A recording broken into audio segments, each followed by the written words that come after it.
जय सिया राम दोस्तों, आप सभी लोगों का बहुत बहुत स्वागत है हमारे चैनल में। तो देखिए, आज की इस वीडियो में मैं आप लोगों को सुनाने वाली हूँ सीता माता की कथा। ऐसा कहा जाता है कि इस कहानी के सुनने से घर में अन्न धन के भंडारे बढ़ते हैं। तो देखिए, जो ये सीता माता की कहानी होती है, इसे दो तरह से सुना जाता है।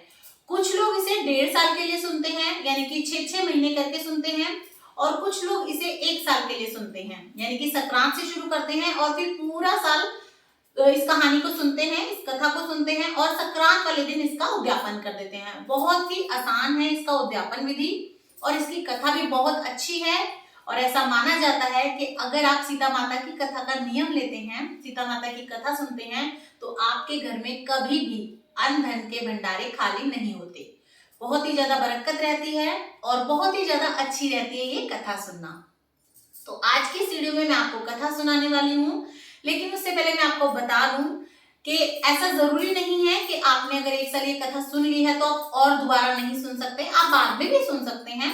बस अगर आप 1 साल सुन लेते हैं तो आप एक बार उसका उद्यापन कर दीजिए, उसके बाद आप चाहें तो कंटिन्यू भी रख सकते हैं। तो इसी तरीके से आप बहुत सरल तरीके से ये कथा सुन सकते हैं।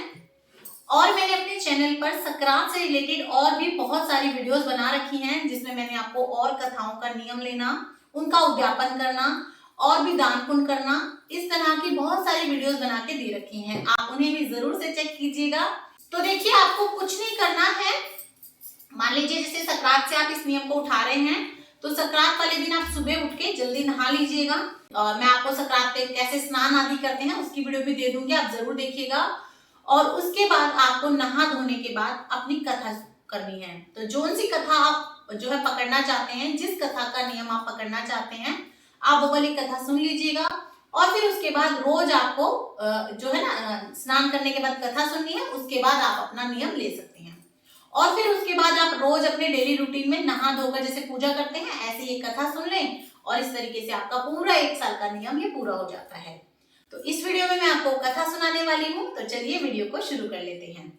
तो देखिए, कथा शुरू करने से पहले सबसे पहले आप रोज चाहे गणपति भगवान को अपने साथ विराजमान ना करवाएं, कोई बात नहीं, लेकिन आप जिस दिन शुरू कर रहे होंगे, जिस दिन से आप नियम लेंगे, उस दिन आप गणपति महाराज को अपनी कथा में जरूर बिठाएं।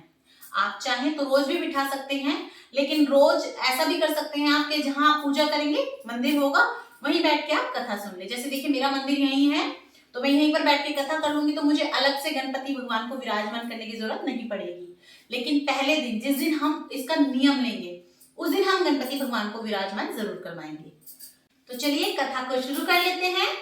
सर्वप्रथम हम हमारे गणपति भगवान को तिलक कर देंगे, उसके बाद हम अपने लोटे पे तिलक कर लेंगे इस तरीके से, और फिर उसके बाद हम अपने भी तिलक कर लेंगे।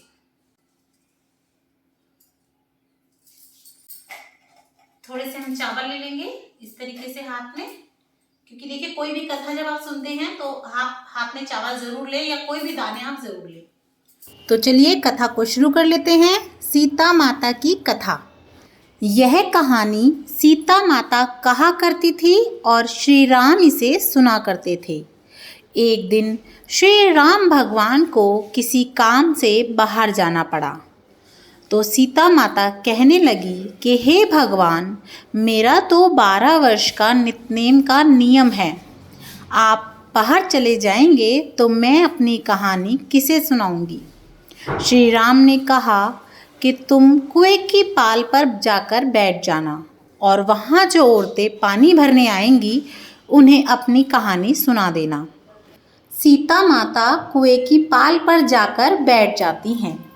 एक स्त्री सोने का घड़ा हाथ में लिए और रेशम जरी की साड़ी पहनकर वहां आती है। सीता माता उसे देखकर कहती हैं कि बहन, मेरी 12 वर्ष की नित्यनेम की कहानी सुन लो। वह स्त्री बोली कि मैं तुम्हारा नित्यनेम सुनूंगी तो मुझे घर जाने में देर हो जाएगी, और मेरी सास मुझसे लड़ेगी, और मेरा सारा काम भी छूट जाएगा। उसने कहानी नहीं सुनी और चली गई। उसकी रेशम जरी की साड़ी फट गई। सोने का घड़ा मिट्टी के घड़े में बदल गया। सास ने देखा तो पूछा कि ये किसका दोष लगाकर आई है। बहू ने कहा कि कुएं की पाल पर एक औरत बैठी थी, उसने कहानी सुनने के लिए कहा, लेकिन जब मैंने मना कर दिया और कहानी नहीं सुनी, इसी कारण से यह सब हुआ और उसी का यह फल है। सास बोली, ठीक है बहू, ये घड़ा और ये रेशम जरी की साड़ी तुम मुझे दे दो। बहू ने भी साड़ी दे दी। अगली सुबह सास वही रेशम जरी की साड़ी पहनकर और वही मिट्टी का घड़ा लेकर कुएं की पाल पर चली गई। उन्हें वहाँ सीता माता मिली। सीता माता कहने लगी कि मेरी कहानी सुन लो। सास बोली, एक बार छोड़ 4 बार सुनूंगी।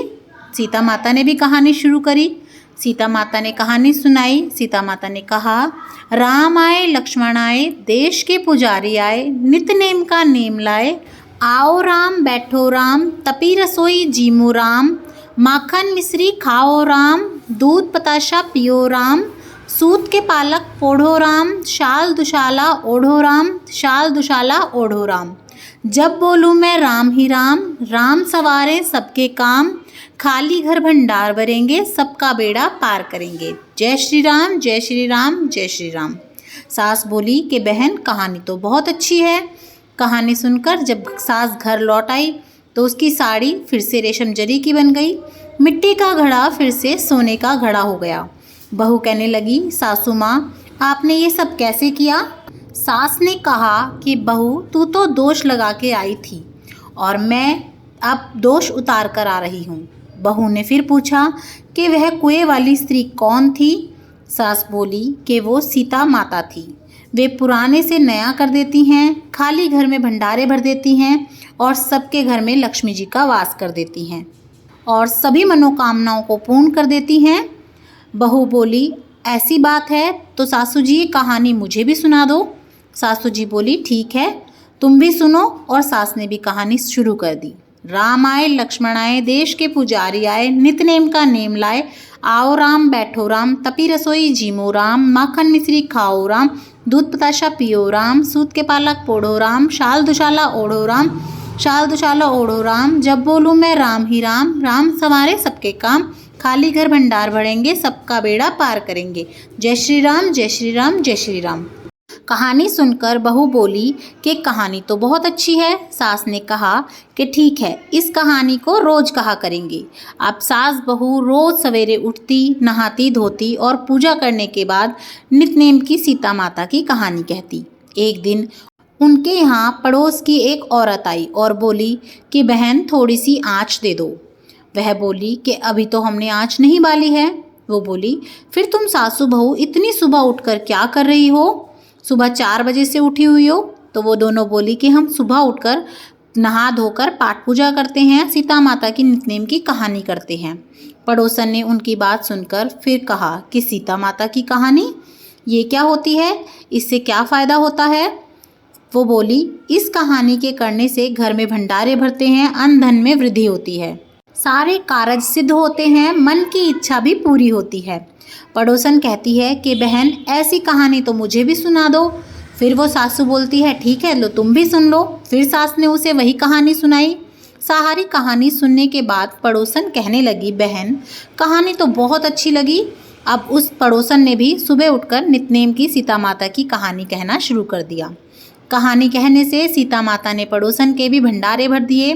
पूरे मोहल्ले में नितनेम की कथा चल पड़ी। हर किसी की मनोकामना पूर्ण होने लगी। हे सीता माता, जैसे आपने उनके भंडारे भरे, वैसे ही आप हमारे भी भंडारे भरना, कहानी सुनने वालों के भी और कहानी कहने वालों के भी। बोलो सीता माता की जय, श्री रामचंद्र भगवान की जय। तो इसी प्रकार से हमारी सीता माता की कहानी संपूर्ण होती है। अब जब आप कथा सुन लेंगे, कथा सुनने के बाद आपको क्या करना है, ये जो चावल के दाने हैं, आप इसी से थोड़े से चावल के दाने अपने लोटे में डाल दें और इस लोटे से हम सूर्य भगवान को अर्घ दे देंगे। तो इसी तरीके से आप भी सीता माता की कथा का नियम ले सकते हैं। और अगर आपको मेरी वीडियोस पसंद आ रही हैं, मेरा चैनल अच्छा लग रहा है, तो कमेंट बॉक्स में जय सिया राम लिखना बिल्कुल भी मत भूलिएगा। ज्यादा से ज्यादा शेयर कीजिएगा ताकि किसी के काम आ सके। देखने के लिए बहुत बहुत धन्यवाद। जय सिया राम।